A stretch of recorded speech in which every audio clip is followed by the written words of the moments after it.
காட்டுல 3 மரம் இருந்துச்சான். அந்த 3 மரமும் தங்களுக்குள்ள பேசிட்டு இருந்துச்சான். அதுல முதல் மரம் சொல்லிச்சான், நான் வந்துட்டு தங்கம், வைரம், மரகதம், வைடூரியம் அந்த மாதிரி விலை உயர்ந்த ஆபரணங்களை சுமக்கக்கூடிய ஒரு நகை பெட்டியா மாறணும். எனக்குள்ள விலை உயர்ந்த நகைகளை அவங்க வச்சு பாதுகாக்கணும். அதுதான் என்னோட ஆசை அப்படின்னு முதல் மரம் சொல்லிச்சான். உடனே அதை கேட்டுட்டு 2வது மரம் சொல்லிச்சான், நான் வந்துட்டு ஒரு மிகப்பெரிய கப்பலா மாறணும். மிகப்பெரிய மன்னர்கள், அரசர்கள், பேரரசர்கள் இவங்க எல்லாம் அந்த கப்பல்ல பயணிக்கணும். இந்த மாதிரி ஒரு அரசனையே சுமக்கக்கூடிய கப்பலா நான் மாறணும் அப்படிங்கறதா என்னோட ஆசை அப்படின்னு 2வது மரம் சொல்லிச்சான். இதை கேட்டுட்டு இருந்த 3வது மரம் சொல்லிச்சான், நான் வந்துட்டு உயரமான மரமா வளர்ந்துகிட்டே இருக்கணும். கிட்டத்தட்ட விண்ணையே முட்டி இறைவனுடைய பாதத்தையே தொடணும். அதன் பிறகும் வளரணும். இறைவன் என் மீது படுத்து இளைப்பாறணும். அதுதான் என்னுடைய ஆசை அப்படின்னு அந்த 3வது மரம் சொல்லிச்சான். இந்த மாதிரி இந்த 3 மரங்களும் தங்களுக்குள்ள சந்தோஷமா பேசிட்டு ஒன்னா வளர்ந்துகிட்டே இருந்தது. இதன் பிறகு சில மாதங்கள் கழித்து மரம் வெட்டும் நபர்கள் அந்த காட்டுக்குள்ள வந்தாங்க. அதுல ஒருத்தர் அந்த முதல் மரத்தை பாக்குறாரு. இந்த மரம் நல்லா பாலிஷா இருக்கே, இதுல நகைப்பெட்டி செஞ்சா ரொம்ப நல்லா இருக்குமே அப்படின்னு அந்த முதல் மரத்தை வெட்டி நகைப்பெட்டி செய்ய எடுத்துட்டு போறாரு. அதுல இன்னொருத்தர் அந்த 2வது மரத்தை பாக்குறாரு. இந்த மரம் நல்ல ஒரு ஸ்ட்ராங்கான மரமா இருக்கு, அதனால இது கப்பல் கட்ட பயன்படுத்தலாம் அப்படின்னு சொல்லி அந்த 2வது மரத்தை வெட்டி கப்பல் கட்ட எடுத்துட்டு போறாரு. இந்த 2 மரங்களுக்கும் ஒரே சந்தோஷம், நம்ம ஆசை நம்ம நினைச்ச மாதிரியே நிறைவேற போகுதே அப்படின்னு பயங்கர சந்தோஷம். அதன் பிறகு இன்னொரு மரம் வெட்டி அந்த 3வது மரத்தை பாக்குறாரு. ரொம்ப உயரமான மரமா இருக்கே, சரி எதுக்காச்சும் பயன்படும் அப்படின்னு சொல்லிட்டு அந்த உயரமான மரத்தையும் வெட்டி எடுத்துட்டு போறாரு. ஆனா அந்த 3வது மரத்தோட ஆசை அங்கேயே நிராசையா மாறிடுச்சு. நம்ம மேல மேல உயரமா வளர்ந்து கொண்டே இருக்கணும், இறைவன் நம் மீது உறங்கணும் அப்படின்லாம் நம்ம நினைச்சோமே, அந்த ஆசை தடைப்பட்டுருச்சு, நம்முடைய வளர்ச்சி தடைப்பட்டுருச்சு அப்படின்னு ரொம்பவே வருத்தப்பட்டுச்சான் அந்த 3வது மரம். இதை தொடர்ந்து அந்த முதல் மரத்தை வெட்டி எடுத்துட்டு போன அந்த மரம் வெட்டியா, மரத்தை வெட்டின பிறகு இதோட பளபளப்பு கொஞ்சம் கம்மியா இருக்கு, இதை விட பளபளப்பான மரங்கள் நிறைய இருக்கு, அதை வச்சு நகைப்பெட்டி செய்யலாம்.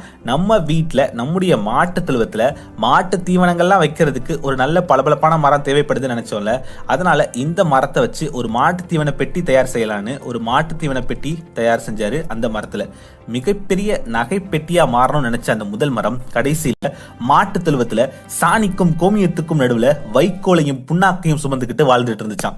2வது மரம் மிகப்பெரிய கப்பலா மாறணும்னு ஆசைப்பட்டுச்சுல, அதை வெட்டி எடுத்துட்டு போன அந்த மரம் வெட்டியா, இதை வச்சு கப்பல்லாம் செய்ய முடியாது, ஆனா ஒரு படகு செய்யலாம் அப்படின்னு சொல்லிட்டு ஒரு சின்ன படகா செஞ்சான். அதன் பிறகு அந்த படகு ஒரு கிராமத்துல கொண்டு போய் விட்டான். சாதாரண மக்கள் ஒரு ஆற்றை கடக்க அந்த படகை பயன்படுத்திக்கிட்டாங்க. மிகப்பெரிய மன்னர்களை சுமக்கும் கப்பலா மாறணும்னு நினைச்ச அந்த மரம் இப்போ சாதாரண மக்களை சுமந்து செல்லக்கூடிய படகா மாறி இருந்தது. அதே நேரத்துல உயரமான மரமா வளரணும், இறைவனையே சுமக்கணும் அப்படின்னு நினைச்ச அந்த மரத்தை மரம் வெட்டியா எதுவுமே பண்ணல. இது நல்ல உயரமான மரமா இருக்கு, பின்னாடி என்னைக்காவது எதுக்காவது தேவைப்படும் அப்படின்னு சொல்லி ஒரு மூலையிலேயே சாத்தி வச்சிருந்தானா. அந்த 3 மரங்களும் எப்படியோ வாழணும்னு ஆசைப்பட்டுச்சு. ஆனா கடைசியில இந்த மாதிரி ஒரு நிலையில மாட்டிக்கிச்சான். இருந்தாலும் அந்த 3 மரங்களுமே தங்களுடைய நம்பிக்கையை கைவிடலையாங்க. என்னைக்காவது ஒரு நாள் நம்ம வாழ்க்கை மாறும், நம்ம நினைச்ச மாதிரி நம்ம வாழ்க்கை மாறும், நம்ம நினைச்ச விஷயங்கள் நமக்கு கிடைக்கும், இல்ல அதை விட பெரிய விஷயங்கள் நமக்கு கிடைக்கும். என்னைக்காவது நம்ம நினைச்சது நடக்கும் நடக்கும் நடக்கும் நம்பிக்கையோட இருந்துச்சா அந்த 3 மரமே. அப்படித்தான் ஒரு நாள் திடீர்னு ஒரு பெண் பிரசவ வலியால துடிச்சிட்டு இருந்தாங்க. அவங்க மருத்துவமனைக்கு போறதுக்குள்ள அவங்களுக்கு வலி ஜாஸ்தி ஆயிடுச்சு. அதனால பக்கத்துல இருந்த அந்த மாட்டு தொழுவத்துல அவங்க வண்டியில இருந்து இறங்கி பிரசவம் பார்த்தாங்க. அவங்களுக்கு ஒரு அழகான குழந்தை பிறந்தது. அந்த குழந்தையை கீழே போட வேணாம் அப்படின்னு சொல்லி அந்த வைக்கோல் அடைத்து வைத்திருந்த அந்த மரப்பெட்டியை எடுத்து அதுல இன்னும் கொஞ்சம் மெத்தையெல்லாம் விரித்து அதன் மேல அந்த புதிதா பிறந்த அந்த குழந்தையை படுக்க வச்சாங்களாம். அதோட அந்த அம்மா அணிந்திருந்த விலை உயர்ந்த தங்க நகைகள், வைர நகைகள் எல்லாம் கலட்டி அந்த மரப்பெட்டியில வச்சாங்க. அதுல சில நகைகளை அந்த குழந்தைக்கும் போட்டு விட்டாங்க. அந்த மரப்பெட்டிக்கு ரொம்ப ரொம்ப சந்தோஷம். விலை உயர்ந்த நகைகளை, ஆபரணங்களை சுமக்கும் நகைப்பெட்டியா மாறணும்னு ஆசைப்பட்டோம். இப்ப அதை விட புதிதா ஒரு பிறந்த குழந்தையை நம்ம சுமந்துட்டு இருக்கோம், அதோட விலை உயர்ந்த நகைகளையும் நம்ம சுமந்துட்டு இருக்கோம். இது ரொம்ப ரொம்ப சந்தோஷமா இருக்கு அப்படின்னு நினைச்சுதான் அந்த முதல் மரம். அடுத்ததா அந்த 2வது மரம் படகுல போயிட்டு இருக்கும் போது ஒரு நாள் திடீர்னு ஆத்துல வெள்ளம் அதிகரிச்சுது. அந்த படகுல இருந்த எல்லாருமே ரொம்பவே பயந்து போயிட்டாங்க. ஐயோ வெள்ளம் அதிகமா இருக்கு, கண்டிப்பா நம்ம சாக போறோம் அப்படின்னு நினைச்சாங்க. அப்போ அதே படகுல ஒரு துறவி ஒருத்தர் இருந்தாரு. அவர் வெள்ளம் கட்டுப்படட்டும், வெள்ளம் கட்டுப்படட்டும், நதியே அமைதியாகு அப்படின்னு அமைதியா சொன்னாரு. உடனே ஆற்றோட வேகம் குறைந்து வெள்ளம் கம்மியாயிருச்சு. அவங்க எல்லாருமே ரொம்ப பத்திரமா மறுக்கரையை அடைஞ்சாங்க. மறுக்கரையை அடைஞ்ச பிறகு அந்த மகானுக்கு நன்றி சொல்லி அவர் காலில் விழுந்து வணங்கினாங்க. நம்ம மிகப்பெரிய மன்னர்களை சுமக்கணும்னு நினைச்சோம், ஆனா ஒரு மிகப்பெரிய துறவியை, ஒரு மகானை நம்மளோட படகுல நம்ம சுமந்திருக்கோம், நம்மளோட ஆசை நிறைவேறிச்சு, இது போதும் கடவுளே அப்படின்னு நினைச்சுச்சான் அந்த 2வது மரம். அந்த 3வது மரம் ஒரு இருட்டான அறையிலேயே ரொம்ப நாள் கிடந்துச்சு. திடீர்னு ஒரு நாள் அந்த 3வது மரத்தை வெளியில எடுத்தாங்க. நல்ல தெய்வ ஒளி பொருந்திய ஒரு மகான் அந்த மரத்தை தூக்கிட்டு போனாரு. போற வழியெல்லாம் அவரை சாட்டையால அடிச்சாங்க. ஒரு உயரமான மலைக்கு அவரை கூட்டிட்டு போய் அந்த மரத்திலேயே அவர் ஆணியால் அடிச்சாங்க. அந்த மகான் மீண்டும் ஒரு நாள் உயிர் தெழுந்தார். அவர் தான் இயேசு. அந்த இறைவனை நம்ம சுமக்கணும், அந்த இறைவன் நம்ம மீது இளைப்பாறணும்னு நம்ம நினைச்சோம். நம்மளோட இந்த ஆசையை நிறைவேறிடுச்சு அப்படின்னு அந்த 3வது மரம் ரொம்ப ரொம்ப சந்தோஷப்பட்டுச்சான். ஆக அந்த 3 மரமுமே என்னவா ஆகணும்னு ஆசைப்பட்டுச்சோ அதாவே மாறிட்டாங்க. ஆனா அந்த மரங்கள் விரும்பிய வழியில் இல்லை, கடவுள் தேர்ந்தெடுத்த வழியில் அவங்களுடைய நோக்கம் நிறைவேறிச்சு. நம்முடைய நோக்கம் நல்ல நோக்கமா இருந்தா அதை கடவுளோ பிரபஞ்ச சக்தியோ கண்டிப்பாக நிறைவேற்றும். அதே போல உங்களுடைய எண்ணங்களும் உங்களுடைய நோக்கமும் உயர்வானதாகவும் சிறப்பானதாகவும் இருந்தா கண்டிப்பா ஒரு நாள் நிறைவேறும். யோசிச்சு பாருங்க, அந்த மரங்களுடைய வாழ்க்கை மொத்தமா திசை மாறி போயிருந்துச்சு. ஒரு மரம் மாட்டுத் தொழுவத்திலையும், இன்னொரு மரம் சாதாரண கிராமத்திலையும், இன்னொரு மரம் மூலையிலையும் முறங்கிட்டு இருந்தது.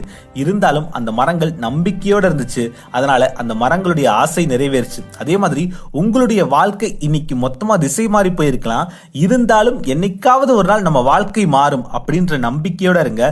கண்டிப்பா உங்க வாழ்க்கையும் மாறும். உங்க வாழ்க்கை மாறும் அப்படின்ற நம்பிக்கையோட கொஞ்சம் அதை மாற்றுவதற்கான முயற்சிகளும் நீங்க எடுக்க ஆரம்பிச்சீங்கன்னா கடவுளே உங்களுக்கு உதவுவாரு. கூடிய சீக்கிரத்துல உங்க வாழ்க்கையும் மாறும்.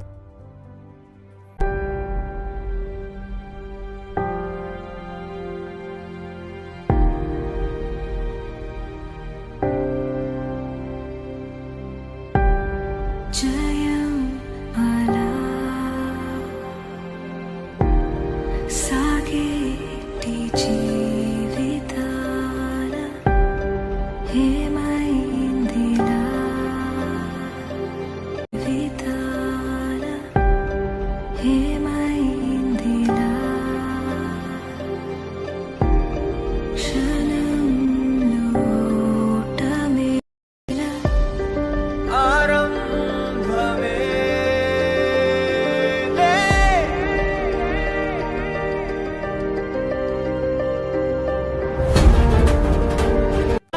நெஞ்சுள்ளே வெடிக்கும் காத்திர